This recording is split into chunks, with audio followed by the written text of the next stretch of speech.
All right, so I think that given the number of talks we have today, we should probably start right on time, and folks can join as Dave, you're giving the introduction, so go ahead. Great. Good morning, everyone. It's really great to have everybody here. This is our first of hopefully many inaugural combined Beth Israel Lahey cardiology grand rounds. And we are lucky today to have an incredible panel. Our group of faculty, who I'll introduce shortly, has already been working together actually for several years. We've been meeting and we're just together having dinner last week and really looking forward to continuing our work together. My name is Dave Vennessy. I'm from Lahey Clinic. I'm the director of the heart failure program here. I'm going to give a brief introduction to each of our other faculty members who will then just proceed. But we've got lots to cover and lots of fun things to discuss, so I'm going to get right to it. So our first speaker, whose opening slide here, is Sachin Shah, who is currently our vice chair in cardiovascular medicine for inpatient services and also the director of our CCU. Our next speaker will be Marwa Sabe from the Beth Israel Deaconess, who is the Associate Director of the Advanced Heart Failure Program there, and also the Director of the Ventricular Assist Device Program. And then Pablo Quintero is also from the Beth Israel Deaconess. He's currently the Medical Director of the Heart Transplant Program and also the Director of the Latinx Cardiovascular Clinic. And then finally, Rashad Garan, my partner, will be wrapping things up at the end. He's the Director of the Advanced Heart Failure Program and Mechanical Cardiac Circulatory Support Program. And he's also co-director of the HCM clinic, and he'll be wrapping it up and talking to all of us about some of our joint collaboration in the future. So with that, I'm just going to pass it off to Sachin and look forward to hearing what all of our faculty have to say. Thanks. Great, thank you, Dave. I appreciate the opportunity to speak here. I'm just going to get right into it. So my topic is to help identify patients with advanced heart failure. I have no relevant disclosures. So I'm going to start by reading a statement from the Heart Failure Society of America Guidelines Committee. So for those who are interested, this document is from 2014. It's a really excellent review of the topic. So recognition or acknowledgement of advanced heart failure may be elusive for patients, families, or even providers because the signs and symptoms are often chronic, insidious, and nonspecific. Late recognition and therefore late referral of stage D patients limits therapeutic options because the ability to survive advanced therapies such as heart transplant or MCS implantation is predicated on overall physiologic, nutritional, and psychosocial status of the patient. So my talk today will focus on identifying these patients who have advanced heart failure who might benefit from referral to a heart failure specialist for further evaluation. So there are well over 100 different variables that have been shown to be prognostically important in heart failure. It makes it extremely difficult for a provider to sort through these and risk stratify patients and identify those who are at advanced stages of the disease. So this mnemonic is a little difficult to remember all the components. It does have most of the important factors that one should be aware of when seeing a patient. So I'm just going to start with the inotropes. So first, it's worthwhile discussing briefly which patients require an inotrope to support end organ function. So this is a landmark study, which really simplified the clinical approach to a patient with decompensated heart failure. The study was published in JACC in 2003. I think a lot of people are familiar with this approach, maybe not as familiar with the study from 20 years ago. But there were 452 patients admitted to the heart failure service at the Brigham and Women's Hospital. And patients were assessed on their volume status and on perfusion clinically. And then patients were identified as either wet or dry, or warm or cold based on their volume status and on their perfusion status. To go through a couple of these a little more closely, the perfusion status, proportional pulse pressure, pulsus alternans, hypotension, cool extremities, and impaired mentation. I just want to go through two of the ones that might be a little less commonly discussed. So pulsus alternans is something that suggests a low cardiac output. It's not pulsus paradoxus or electrical alternans, sometimes confused, but it's a beat-to-beat variation in stroke volume and therefore pulse strengths. Low proportional pulse pressure is kind of what we think about in terms of a low pulse pressure and suggesting a low stroke volume or low cardiac output, but put into a formula of pulse pressure divided by systolic blood pressure. And so a proportional pulse pressure of less than 25%. In this small study suggested a cardiac index of less than 2.2 with a 91% sensitivity and 83% specificity. So this would be expected to be less sensitive and more specific in older patients who have less compliant vessels and therefore higher pulse pressure on average. So based on the volume status and the perfusion status, a patient can be put into this 2x2 table seen here on the left. So the patients who are volume overloaded and hyperperfused would be this bottom right box here, this wet and cold box. So these profile C patients, these wet and cold patients, are those who will at least well manage and will at least consider the possibility of using an inotrope, especially in those who have end organ dysfunction, like worsened renal function, lactate elevation, or those who are refractory to diuretics.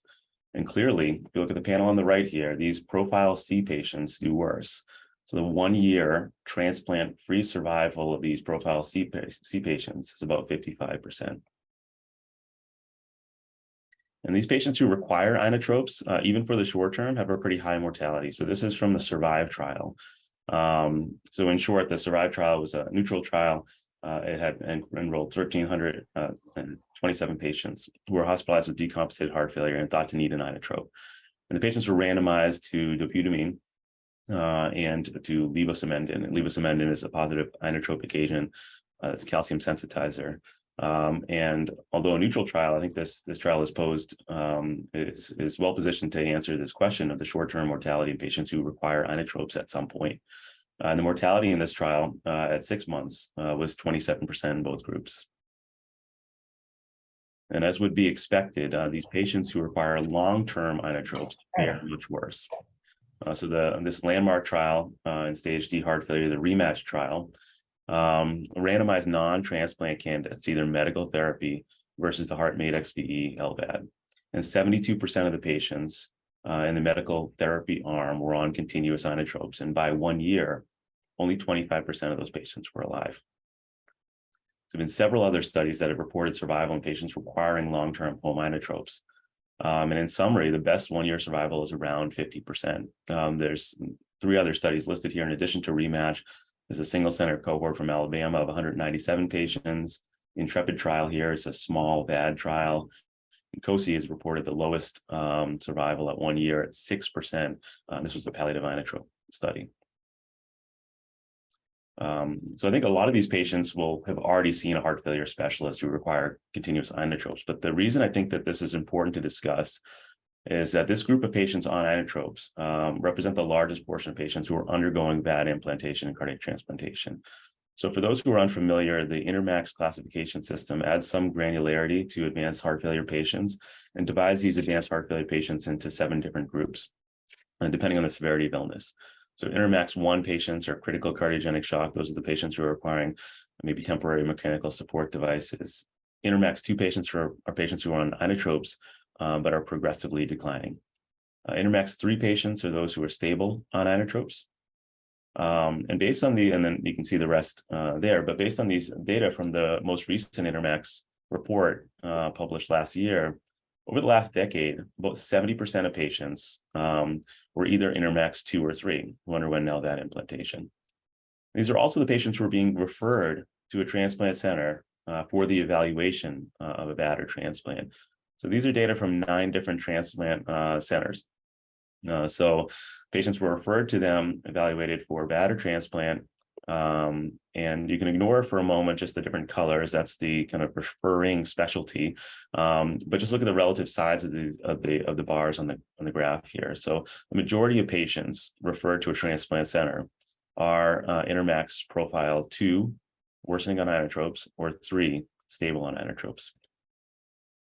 In this study, almost 40% of patients who were referred for a VAD or transplant evaluation were not offered a VAD or transplant. And the most common reason here in orange was that they were too sick. And although we can't really draw any conclusions from this study, there's a possibility that earlier referral may reduce the proportion of patients who are too sick for VAD or transplant at the time of their initial evaluation. So patients who are stuck on an inotrope or stuck on a mechanical circulatory support device really represent the largest proportion of patients who undergo a VAD or transplant, but they're also obviously the easiest to recognize. And the remainder of the heart failure patients are much harder to identify. So the rest of the mnemonic here is as follows. So N is for NYHA class or natriuretic peptides. So severe symptoms, which would be defined as class 3 or class 4 symptoms. End organ dysfunction is extremely important, especially renal or liver dysfunction in the setting of heart failure. Ejection fraction, especially if it's severely depressed and especially if it's less than 20%. Severe LV dilation as well, with an LV and diastolic dimension of greater than 7 centimeters. Patients who have defibrillator shocks that are appropriate for ventricular tachycardia. Recurrent hospitalizations, worsening edema despite or requiring increasing diuretics, low blood pressure, for prognostic medication, which stands for really worsening heart failure, which leads to a de-escalation of ACE beta blockers, RNAs, or MRAs related to some circulatory or renal limitation. I'm going to go through a few of these. So this is a study published in the American Heart Journal in 2007, and examined the impact of repeated hospitalizations on mortality in over 14,000 patients admitted for the first time with heart failure between 2000 and 2004 in British Columbia. So I think it's pretty intuitive and well accepted that recurrent hospitalizations in heart failure are a bad sign. But the magnitude of the prognostic variable is really impressive. So in this study, after the second heart failure hospitalization here, this kind of purple bar here, the median survival was less than 1.5 years. Similar story for low sodium. I think it's intuitive and at least well known that a lower sodium is associated with a worse prognosis in heart failure. But I show this to demonstrate how important this is. So this is an analysis of the Optime heart failure trial, which is a milrinone study. And if you look at a patient who had a sodium on admission of 130 here, that patient has nearly a 20% chance of dying by 60 days. The same for high diuretic requirement. I think it's clear that high diuretic dose is a bad sign in heart failure. I think that's pretty well understood. But look at these data from the PRAISE trial. So the PRAISE trial was a study that analyzed about 1,200 patients, randomized them with who had an ejection fraction of less than 30%, randomized them to amlodipine versus placebo. This was an analysis of survival based on the baseline diuretic dose. And the patients in the pink group here had a baseline diuretic dose of 4 milligrams per kilogram in furosemide equivalent. So if you had an 80 kilogram person, that would be 320 milligrams of furosemide per day, which would be about 80 of torsemide twice a day, or 4 of Bumix twice a day. And in this pink group here, the median survival was only 1 year. I think it's well understood that worse renal function would suggest a worse survival in basically every disease state. And the same is true for heart failure, acute chronic kidney disease, hospitalized, non-hospitalized patients, with one exception though, is that transient worsened renal function in the setting of successful decongestion is not associated with a worse prognosis. And in some studies actually shown to have a better prognosis than other renal dysfunction parameters. So this is a sub-study of the ESCAPE trial. So the ESCAPE trial randomized patients who were hospitalized with decompensated heart failure to either a PA catheter or usual care. And found no difference in mortality using a PA catheter in the routine patient who presented with decompensated heart failure. And in this sub-study, they looked at the impact of worsened renal function on 6-month mortality. So worsened renal function in this study was defined as a creatinine increase of greater than 0.3. And congestion was evaluated by various means. And there's hemodynamic means with a PA catheter in an RA pressure greater than 8 or wedge pressure greater than 15, and clinical measures, which are pretty well understood: edema, ascites, JVP elevation, HCR, et cetera. And so you can see that worsened renal function is associated with a significant increase in death, but only if it's coupled with congestion. The patients who had worsened renal function but did not have ongoing congestion had no impact in mortality when compared to a group that had no worsened renal function and no congestion. So it's a big red flag when a patient has worsened renal function and ongoing congestion. And finally, I'm not going to go into the Seattle heart failure model in depth, but I do think that if you haven't used this model, you should look it up online and try it out a few times on some of your heart failure patients.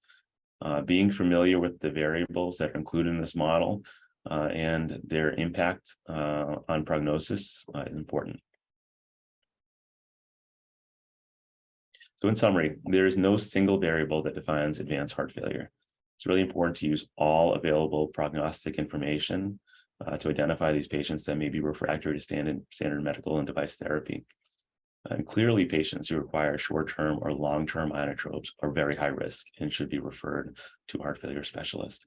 The more difficult group of patients, these non-inotrope dependent patients who exhibit higher risk features, should also be referred. All right, thank you. So I'm going to transition over to Marwa Sabe, who's going to talk about MCS, temporary and durable MCS.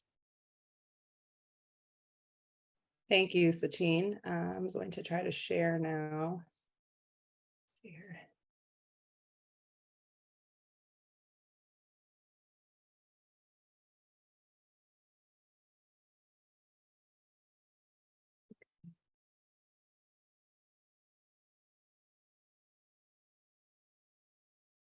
Okay, can you see the PowerPoint? Yeah. That's great. Okay, perfect. Thank you so much. Thank you for the invitation to speak today. I'm going to talk about the rise and fall of the machines, LVADs and temporary MCS. Today, we're going to review the advances in LVAD therapies, discuss outcomes with contemporary LVADs, and understand recent trends in the use of LVADs and temp MCS as bridge to transplant devices, especially in light of the 2018 UNOS allocation changes that occurred. So just a quick review, LVADs are surgically implanted devices that unload the left ventricle, pump blood through an outflow graft into the aorta. There's a drive line that comes out of the patient's body, a controller, batteries that are outside the body that the patient has to charge and handle. The landmark trial that really brought these into play, and Sachin mentioned this trial, is the rematch trial, which will never be repeated again because we're never going to have equipoise to take patients who are stage D heart failure and put them on medical therapy in a randomized fashion. Nonetheless, you could see here that the outcomes with medical therapy were abysmal. And this is, before our contemporary therapies of sacubitril, valsartan, and SGLT2 inhibitors. But what you can see is that LVAD therapy with this very clunky looking, but useful at the time, pulsatile device here, first generation device, improved outcomes significantly. But what you can see is that it really drops off after 2 years, and about 35% of the patients had device failure due to wear and tear of this device. And so it didn't really last too long. And so fast forward a couple of generations, and now we have our only FDA approved device now on the market, which is the HeartMate 3 device. This is a third generation device, and it's a continuous flow LVAD. The Momentum 3 trial is what really brought this to light and showed the significant improvement outcomes. So I'm just going to show you here that HeartMate 3 was compared to HeartMate 2 in a randomized fashion, and that was its predecessor device, which is also continuous flow, but axial flow, versus the HeartMate 3 was a centrifugal flow device. And you can see a significant improvement in event-free survival at 1, 2 years, and up to 5 years, and also in overall survival. So we quoted about 60% survival at 5 years with this device. But what was most compelling, and the reason that this is really the superior device over all the other devices that have been approved, is the lack of pump thrombosis. And so you can see here, this is showing freedom from pump exchange and the significant difference here between HeartMate 3 and HeartMate 2. It was quoted about just actually 0 pump thrombosis at 6 months, 2 suspected pump thrombosis events at 2 years, and then beyond that, about 1.4% suspected pump thrombosis. So that's why this is the device of choice. And the mechanics of that are, if you look at the HeartMate 2 versus the HeartMate 3, you can see here that this is the pump housing. The rotor is here in the middle, or the impeller. Blood is flowing axially, and the way that this is held up is with these ruby bearings in the HeartMate 2 that hold the device up, and clot would form in these areas. And I have a picture of that later on. Whereas with the HeartMate 3 device, it is a fully magnetically levitated rotor. And so that allows then for wide flow passages to reduce shear stress. It's frictionless because there's no mechanical bearings and doesn't have areas then to form thrombus. And it also the device automatically washes itself out with every, just changing its speed automatically and creating an intrinsic pulse. But what you also can see here is that the pump itself abuts the ventricle versus where in the HeartMate 2, it was a preperitoneal pocket that you have to form for the pump. And so that allows for a lateral thoracotomy approach, and that's actually FDA approved as well based on data that has come out with that. This is just an image here, just so you can get a sense of where we've really come. These were the initial pulsatile devices, which did obviously benefit patients when they came out, but didn't last very long. Very heavy devices, a lot of infections, etc. HeartMate 2, second generation device, and then the HeartMate 3, and you can see just kind of the size change here. The HeartWare device, also a third generation device that was centrifugal flow. I didn't mention it here because it's been pulled off the market. It's been recalled just because the HeartMate 3, has just superior results with that, and there were issues with the HVAD device.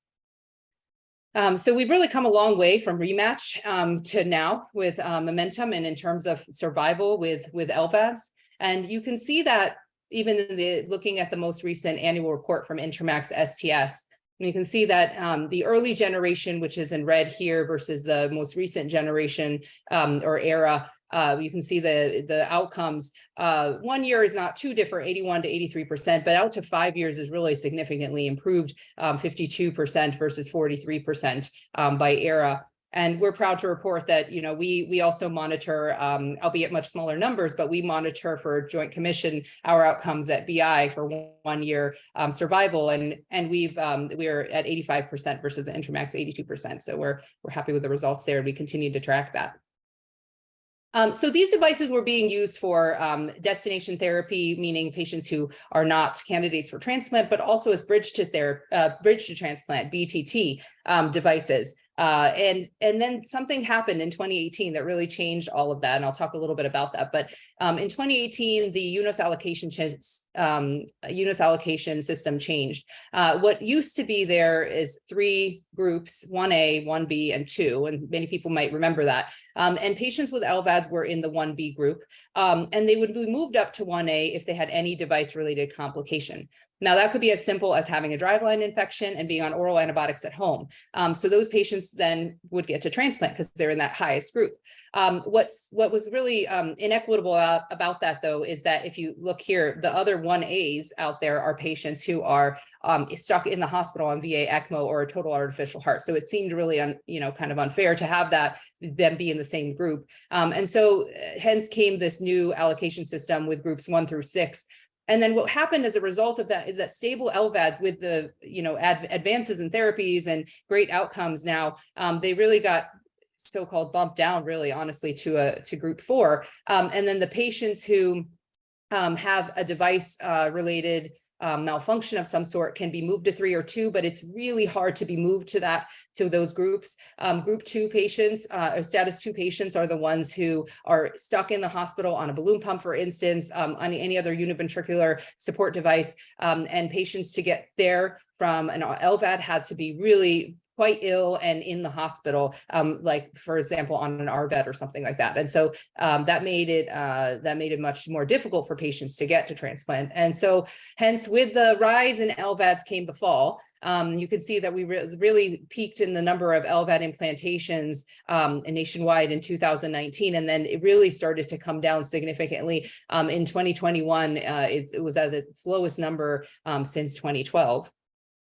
And a lot of that's been driven by this idea of the patients who are listed for transplant or could be listed for transplant not having LVADs implanted anymore because of the status change. So you can see from this UNOS analysis that after the allocation change occurred, the number of patients who were listed with an LVAD or had an LVAD placed after being listed really came down significantly. And in fact, less than 20% of transplant recipients currently have a durable LVAD at the time of transplant. And the patients who do are acutely ill. As I mentioned, they need to be in the hospital with an RVAD support, for instance, or a severe infection or some other, so they're sicker going in. Looking at the Intermax database, Intermax STS database, you can see this shows here that before the allocation system on the left, after the allocation system changes on the right. And so I'll go through these lines because there's a lot of lines here, but you can see the red dotted line indicates a death on device. And you can see that patients had less death on device, which is good news. And then the blue dotted line is the patients who are transplanted from LVAD, and the red solid line are patients alive on device. So if you look on the left here, before the allocation system changes, you can see that patients who are transplanted exceeded the patients who are alive on device. But really things have changed since the 2018 allocation changes, and really now patients alive on device exceed those who are being transplanted from device. And furthermore, looking at that UNOS analysis that I had showed earlier, patients who are bridge to transplant patients with LVADs may have worse survival. If you look here at this is looking at percent survival on the waitlist and post-transplant. The blue line indicates pre-allocation changes. The red line is post-allocation changes. And what you can see is that patients waiting on the wait list at least have similar survival, which is good news. But post-transplant may actually have worse survival. And there's a lot of theories behind that. You know, since the allocation changes, centers are going out further to obtain hearts, and so longer ischemic time. Some of the other issues are that the patients who are patients with LVADs needing or getting a transplant are the sicker patients who are in the hospital, like I said, with an RVAD or with severe infection. So they already are going in pretty sick. And then the other concern is the time on LVAD. So we used to quote about 2 years on LVAD to get to transplant in New England, and now we're saying up to 5 years or more waiting for a transplant, especially if that patient is doing quite well and living a good life at home with their LVAD. And the longer that the patient is on an LVAD, the more likely that they may have vasoplegia post transplantation due to changes in vascular tone with this non-pulsatile device. So now we've really moved from bridge to transplant therapy to more of a destination therapy in the LVAD world. And so you can see just comparison from 2012 to 2021. In 2012, over 50% of patients were either listed or bridged to candidacy. So someone felt that they might be able to be listed, but not quite there, where now the vast majority are patients who are just destination therapy devices. And we've seen the same in our own center. So since we started 10 years ago, we've had 67 LVADs implanted, the majority of which are HeartMate 3. We have 31 patients with LVADs in the community who are being closely monitored and followed by our amazing VAD coordinator team. But what you can see here, and 23 have been transplanted total, but what you can see, and really since 2018, only 1 out of the 34 implantations was a patient that was listed for transplant. So with that, the temporary MCS is now on the rise. This figure here on the left, top left, shows that ICUs that are not in heart transplant centers really did not see a major change in MCS use pre and post revision. But the US transplant centers saw a very remarkable increase in MCS use for these patients. And that's across the board, from intra-aortic balloon pump to Impella, ECMO, et cetera, that you can see this increase pre to post revision. And what has happened to these patients in terms of waitlist time? So on the left here, you can see the status 1 patients, which are patients with biventricular support, which includes ECMO or some other BIVAD system, non-dischargeable. And then status 2 are the patients with univentricular support in the hospital. And you can see that since 2018, the waitlist time has come down dramatically in these patients, which is good news. But then the question is, well, if these patients are waiting on MCS, are they having worse outcomes because of all the complications that can happen with that? The good news is they actually have positive outcomes. So what you can see here on the left is, and there's a lot of lines here, so I'm going to try to go through this, but the top are the status 1 patients, the bottom are the status 2 patients, and then any line that is solid is showing you post revision, and the dotted is pre-revision. And so what you can see, and it's summarizing here on the right nicely, if you just want to look at that, but you can see that heart transplantation has gone up significantly post-revision and in both groups, and death or delisting or recovery has gone down in both groups as well significantly. So overall, we have seen an improvement in waitlist outcomes and a lower risk of waitlist death or delisting. But there's no free lunch. As we know, there are many complications that that happen in patients with durable and non-durable devices, hematologic, vascular, neurologic, infectious, and mechanical issues. This is a figure here. This is the ruby bearing I was showing, and then how the clot can form here on the device and around the bearing as well. And then you can see here on the right, there have been many FDA recalls as well in these devices, both in the durable LVAD world and in the non-durable devices as well, even as recent as a few days ago with Abiomed and the Impella 5.5 devices. But those are all things that we work through, and we're able to get new devices or advice from the companies, and we're able to work through it all. So what's next for MCS in the allocation system? Well, the concerns out there in the transplant centers, and this was based on a survey of 120 or so transplant centers, is that there's overuse of temporary MCS now, too many exceptions being granted, and really a lack of pathway for patients with LVADs to get to transplant. Some of the solutions that people have, and we've all discussed these things amongst ourselves as well, is should there be stricter time limits for some of these MCS groups? Should some groups be moved down, like balloon pump be moved down to status 3? Should LVADs be moved up at some point to a status 3? Can we be less stringent in the definitions of LVAD complications? And then ultimately, this year, there's going to be some discussion about having an allocation score that incorporates several factors, as you can see here, including time on LVAD. So for instance, if you've had an LVAD for 2 years, even if you're living at home stable with that LVAD, can you gain some time, or can you gain some points for just having some time on the LVAD and move you up there on the list? LVADs still have a role despite all of this. And so, as I said, we're putting in LVADs more in the destination therapy device patients, destination therapy patients, meaning that they're not eligible for transplant for a variety of reasons. For example, older patients. So you may have heard, a 70 to 75-year-old cutoff, depending on the center, for heart transplantation. Whereas for LVAD, there's really no age cutoff. And in fact, our oldest patient that we placed an LVAD on at our center was 80 years old, and he is at home living a great life.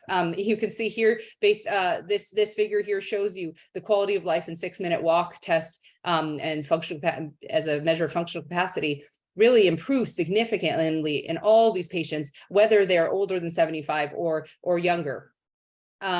Irreversible pulmonary hypertension is another contraindication to immediate heart transplantation, although after an LVAD, a patient may be listable after that if their pulmonary pressures come down. Morbid obesity, other contraindications for transplant, such as contraindication to immunosuppression or recent cancer diagnosis. Also, across the country, patients are being considered as candidates for recovery. So perhaps this is a patient, there's some certain criteria that are being used to consider. Maybe this is a patient who can get an LVAD, go through, have some a rigorous GDMT protocol, et cetera, and come off, have that explanted in the end and not require a heart transplant. And then, believe it or not, patient choice. So, I've had, even in the last few weeks, rounding at other centers and even at our own center, there have been patients who have said to us, I'd rather have an LVAD, go home with that and wait for a heart transplant, even if it's for several years, than to wait in the hospital for sometimes weeks to months on end, waiting for a heart transplant, even as a status 2. Another consideration is additive therapy. So in a very young patient, Dr. Quintero is probably going to talk about this, but the median survival on a transplant is about 13 years. So if it's patients in their 20s or 30s, 13 years is not very long, obviously. And rather than considering having to get another heart transplantation, well, maybe consider 5 to 10 years on an LVAD with a good quality of life, and then having the transplant thereafter. And in fact, we have a couple of patients who have said to us, we specifically have one in his 40s who said, I'm so happy with my LVAD and I am living the life that I want to live. And it's a pretty, rigorous life that he has. He says, I don't even want to be listed for heart transplant, despite us encouraging that he still be listed in case there's a complication, but he's living so well that he's saying, this is good for me. And I actually don't want to change anything. So there's that as well. So what does the future state hold for LVAD therapy? Well, there's a lot of innovations being worked on right now, such as a minimally invasive LVAD that's placed under the skin the size of a AA battery. percutaneous options, if you can imagine everything being placed that non-surgically and with nothing coming out of the body. So no drive lines, no controllers, and everything being charged through transcutaneous energy transfer is being discussed. So that could really revolutionize the way that we look at LVADs in these patients who are going to be waiting for a long time for a heart transplant. Stem cells being placed or being implanted at the time of LVAD implant to improve recovery. And then finally, not necessarily in the LVAD world, but in the MCS world, having other percutaneous options, such as a long-term intra-aortic balloon pump therapy that a patient could actually go home with and wait for transplant with a good quality of life. And so in conclusion, durable LVADs improve survival, quality of life, and functional capacity in patients with advanced heart failure, specifically stage D heart failure. And the 2018 UNOS allocation changes really have led to a decrease in the patients that we implant VADs in for bridge to transplant, although now more likely we're going to put these in as destination therapy, and a major increase in the use of temporary MCS. But with advances in LVAD therapies, there may be continued fluctuations in LVAD implantation trends, and the recent UNOS allocation changes are planned to be re-examined, and an allocation score which grants points for patients on LVADs may be considered, and that may change the way that we look at LVADs for these patients. Thank you very much, and I'm going to segue here to Dr. Quintero's talk on heart transplantation. Thank you, Marwa. Let me just share my screen here.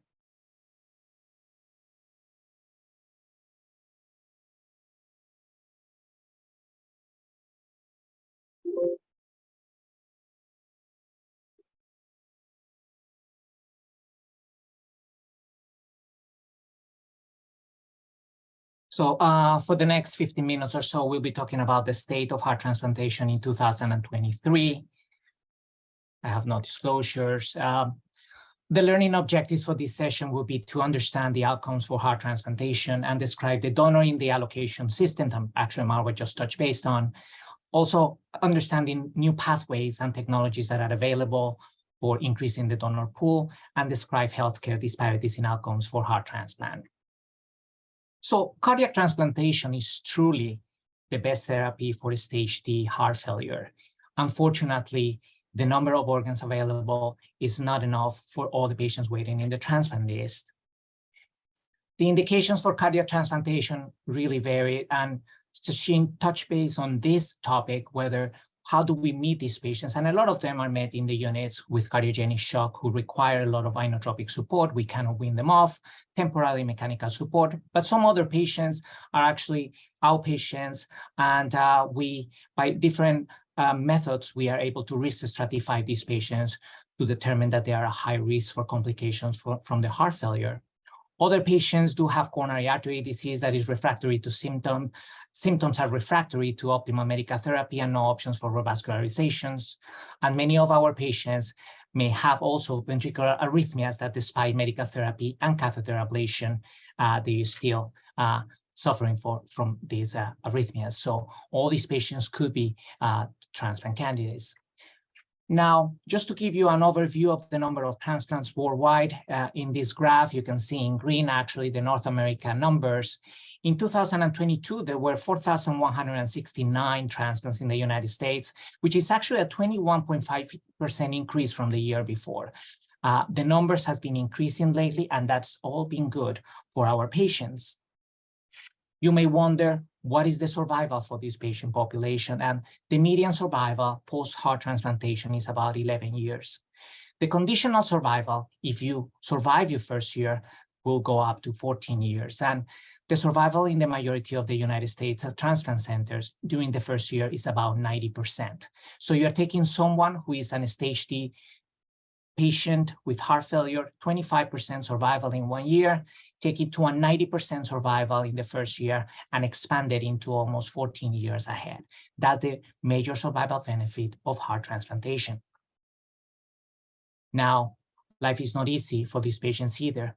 What the main cause of death for these patients changes depending on how far you are from your transplant. So in the early first year or so, the major cause of death is actually infection. That's the time where patients are heavily immune suppressed. And as you can see depicted here in blue, that's the majority of the cause of death in that period. If you go further away, 5 to 10 years later, the majority of the cause of death is actually malignancy. depicted in purple. And we paid a lot of attention to this in our transplanted patients. We currently follow about 31 patients that we have worked up and have their transplant, and now we follow. And one out of 10 patients, or a 10% incidence of any de novo malignancy during the years 1 and 5. So certainly it's not easy for these patients, and they are a higher risk of developing malignancies. The majority of those malignancies are actually skin cancer, and as opposed to the general population where skin cancer may not affect mortality long-term, for this specific patient population, that changes their mortality long-term.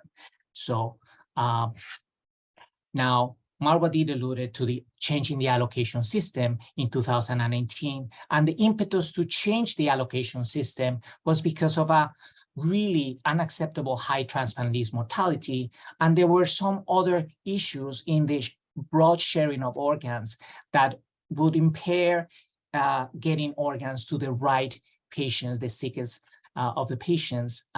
So in the new allocation system, which went from having 3 statuses to a more granularity about the sickest patients. As you can see before in the 1A status, it was really a big pool of patients there, ECMO, balloon pumps, total artificial hearts, and also some patients with complicated LVAD problems.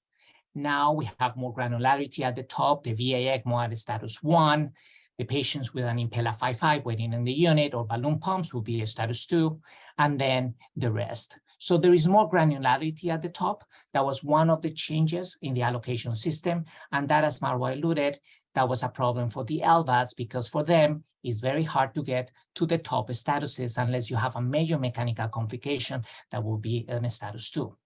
The other change in the allocation system was a broader geographic organ sharing among the top statuses, expanding the donor service area and the 500 nautical miles of listing center. As you can see, the broader sharing of the organs from where the donor is allowed organs to be retrieved and shared better. If you look at the distance travel from the different teams to get the organs before the 2018 allocation, the median distance was 82 nautical miles. Now, teams are traveling up to 200 nautical miles as a median distance to retrieve organs. The limitation of traveling has always been what we call the ischemic time. So in general, the golden rule has been 4 to 6 hours of cold ischemic time between the time you clamp and retrieve the organ from the donor and put it in the recipient and release the cross-clamping. So that time, it's a problem if you want to really travel further away to retrieve an organ. However, technology has changed, and now we have tools to really retrieve these organs in a better fashion. So the Transmedics, or the heart in a box, allows you to have this modality where the heart is there perfused in a Langendorf sort of fashion, and the heart will be there, and you can actually assess that organ, how it looks like, and transport longer distances. The Sherpa pack, which is another technology that you can actually control the temperature of that organ during transportation.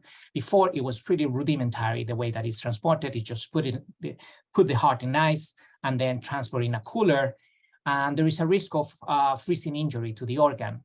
With this technology now, you control the temperature between 4 and 6 degrees Celsius, and that is a better transportation. In fact, MGH last month, just traveled 2,500 miles to Alaska to retrieve an organ for one of their patients, and that is a major technology change. Now, as Marwa alluded, with the change in the allocation system, now more patients that go into the transplant, they are coming from the ICUs and also coming with more temporary mechanical support, an increase from the prior system to the revised system. 31% of the patients will have a balloon pump prior to transplantation. We are transplanting people from ECMO, and then the durable LVADs is a lower percentage of patients that are getting transplanted. Now, the question is, did we achieve what we wanted to achieve? And in fact, after the policy change, the waitlist mortality did improve as depicted in this graph. Before the policy change, this is the graph in blue, and in orange is after the policy change. The cumulative incidence of death or clinical deterioration did improve. Now, there was an initial signal that maybe after the allocation change, the survival post-transplantation wasn't as great as before the policy change. However, this signal has gone away, and now the survival is truly very similar. I feel that the centers adapted and learned more how to go through the new allocation system. Now, another major changes in the heart transplantation world has been the expansion of the donor pool. So now new medications available to treat hepatitis C, for example, has allowed transplant centers to use organs that were discarded before. So now we are able to use positive hep C virus hearts to be implanted in patients. And as you can see, the changing and the percentage has significantly increased with the new therapies that are very highly effective to treat hepatitis C virus. And the survival of these patients is actually very similar compared to hep C negative organs as depicted in this picture. The 1-year survival is not different. So that has increased part of the organs that are available for our patients. And another important concept that has changed is the donation after circulatory death. So in fact, the majority of heart transplantation is done after donation of after brain death.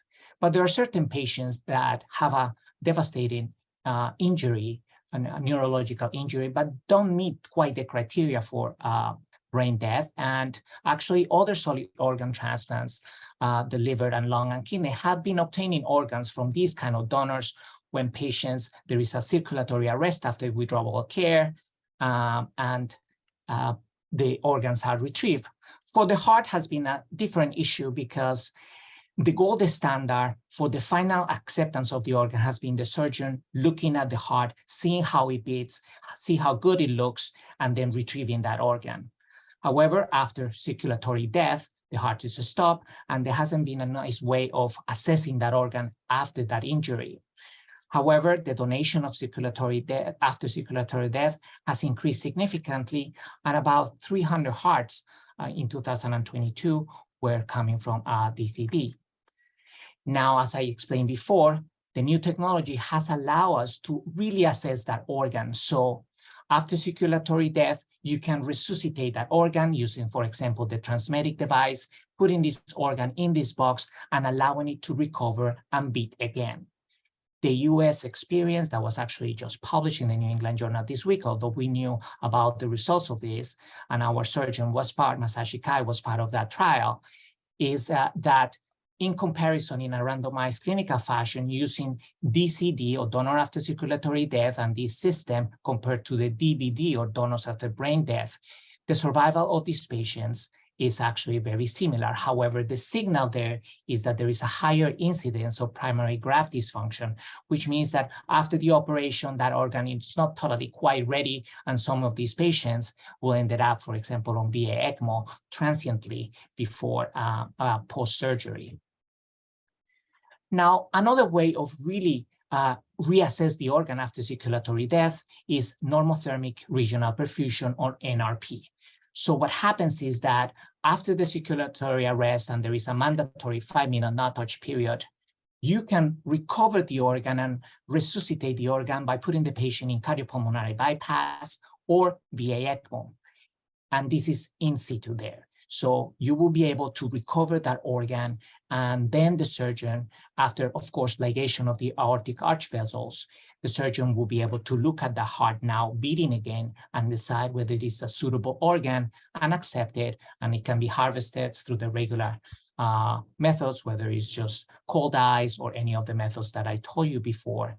And that's the way that DCD works. So if you have a potential donor, there is a donor that is suitable, circulatory arrest happens, and then you resuscitate the organ either through normothermic regional perfusion with cardiopulmonary bypass or ECMO, or an ex vivo perfusion as the TransMedics, and then accept that organ and transplant it.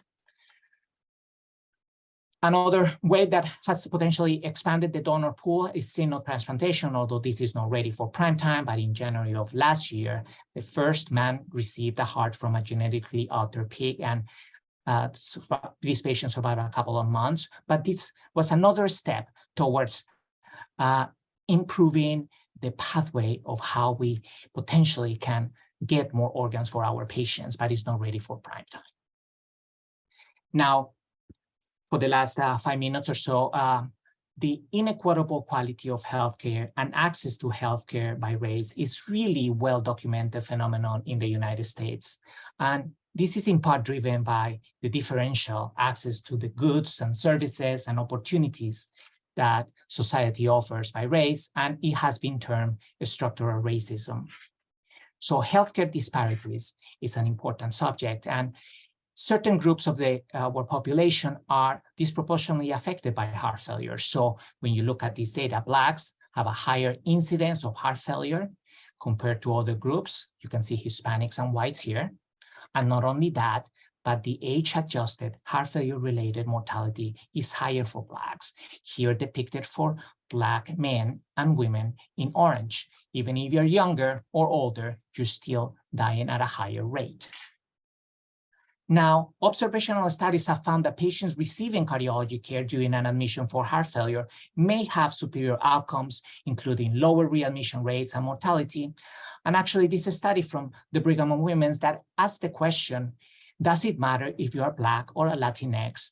Are you going to be admitted to a cardiology service or a hospital service when you get to the hospital with heart failure? In fact, despite correcting their adjusting their data, you were less likely if you were Black to be admitted to cardiology, Latinx less likely, or female less likely to be admitted to cardiology when you present with heart failure. So now if you overcome all these hurdles, what happens if you are listed for transplant? Are you actually going to be transplanted or not? And this data from 2021, looking at the UNOS database that stratified patients in 3 different groups, Black, Hispanics, and white, tried to answer that question. And I just want to show you, when you compare the rate of transplantation for Blacks compared to white, they are less likely to be transplanted. And in fact, they are more likely to die post-transplant. That did not happen for Hispanics in this data set. And they did correct it for many things, trying to see if that signal will go away.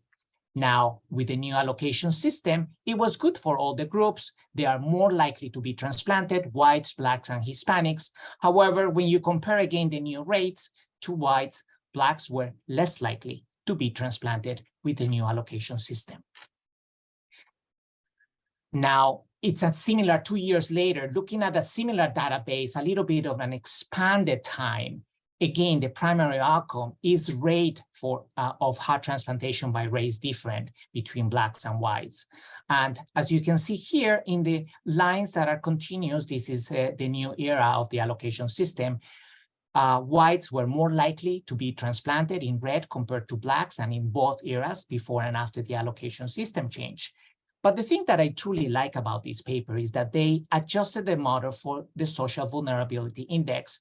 SVI was first developed for disaster planning to identify communities that will be very vulnerable in the setting of a major crisis like COVID-19, for example. And this is all based on zip codes. And you can see the socioeconomic determinants of health that are included in this. It's a really interesting and complete index of factors.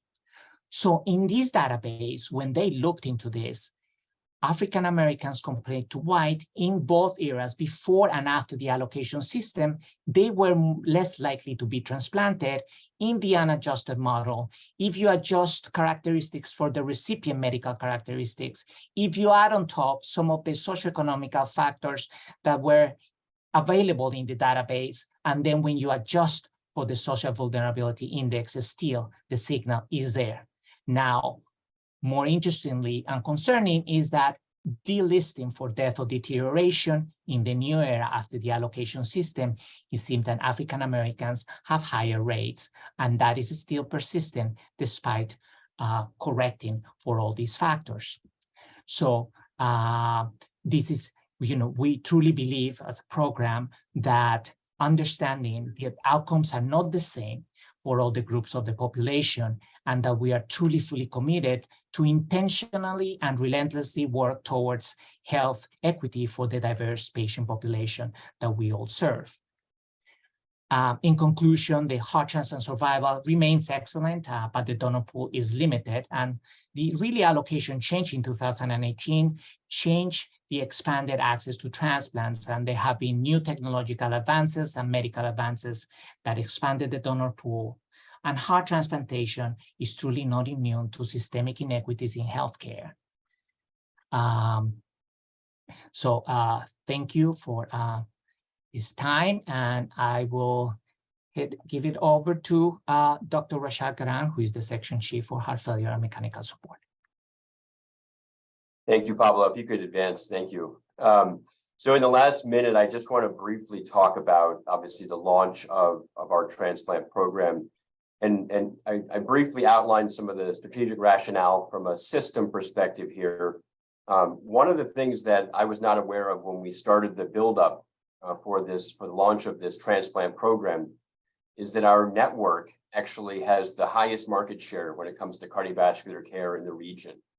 And yet our patients, by definition, have to be sent out of our network to receive, life-saving therapies like what you've just heard about. The launch of this program will complete that service line. So now we can provide across our system really every single therapy that a patient may need to achieve, full life expectancy. But most importantly, the launch of this program to support our entire network allows us to advocate for our own patients.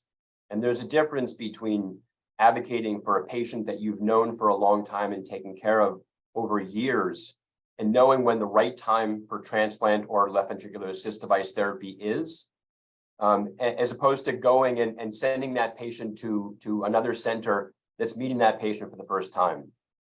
And so this will actually allow us to advocate for our own patients, to provide them with life-saving therapies now.